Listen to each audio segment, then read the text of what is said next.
Okay, we're going to do a video just to show you some of the user settings you can configure in your Range Rover Sport 2005 to 2012. So, okay, what you need to do is you need to put your keys in your ignition. Okay, turn it on until your dash lights up and you've got the system check in progress. Let it do that.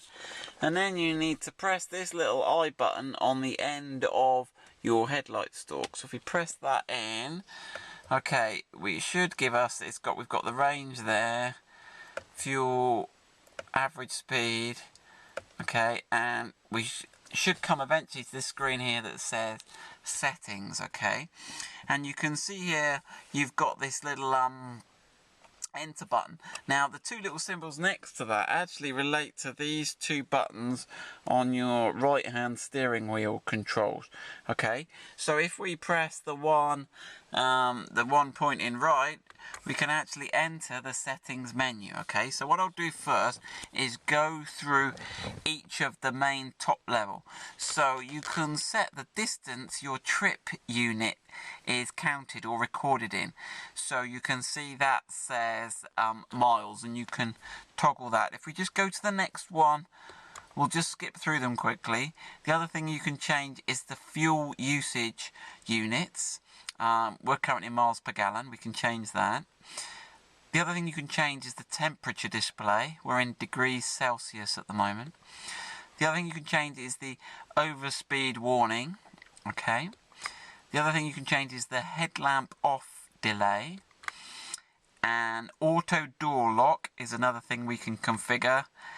The reverse mirror dip function, lazy entry, and restore default settings, which you may or may not want to do. So I'll just go through each of those now again in turn. So if one of those is of interest to you, keep listening and we'll go through it. Okay, so trip distance, okay. So we've used this sort of fast forward rewind button to select it, but if we now want to toggle the actual parameter itself, we're going to use this plus minus volume button. So you can see there we've got miles, we could have the trip distance in kilometers, and that's the only two options we've got. So I'm going to leave it in miles because that's what we like in the UK. Right, the next one is fuel usage. So we're in MPG, so I'm pressing volume up, toggles it to kilometers per litre. Toggle up again is litres per 100 kilometers. We're going to leave it on miles per gallon, back where we started. The next one is the temperature units display. It's currently in Celsius, and unsurprisingly you can toggle that with the volume up to Fahrenheit.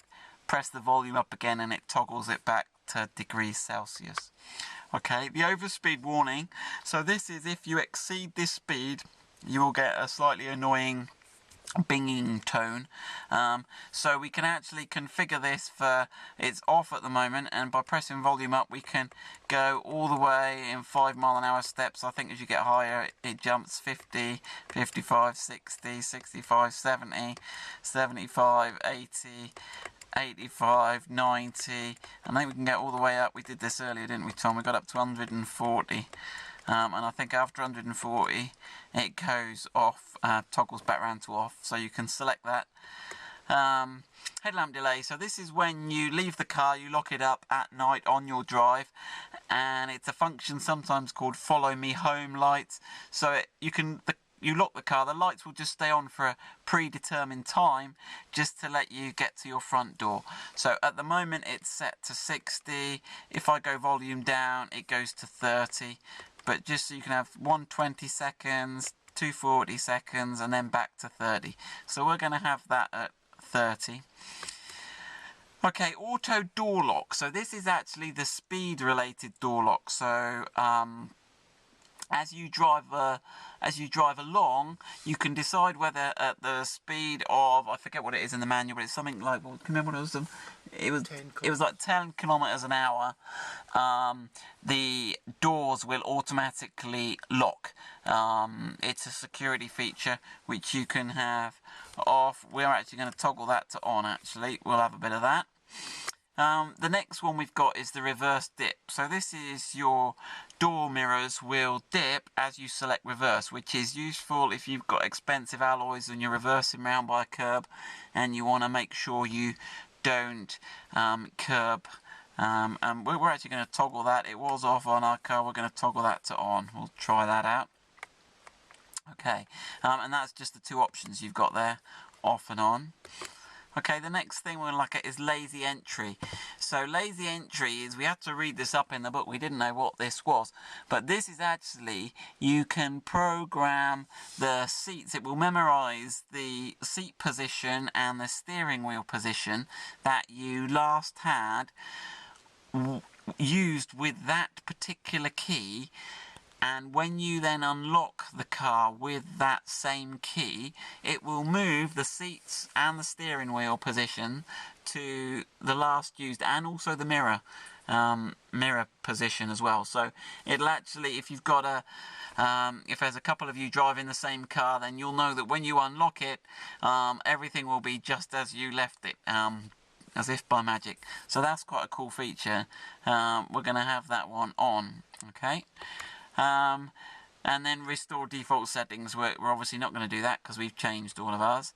And that basically takes us back to the beginning, and then to get out of that menu you have to press the I button.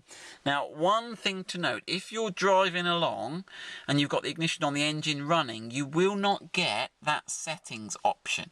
Okay, so you have to do it with the engine off, static with the ignition on. Okay, so it's something to do when you're sat in your car waiting for the kids to come out of school or something. You can have a play with that. Good luck with that. I hope that helps you.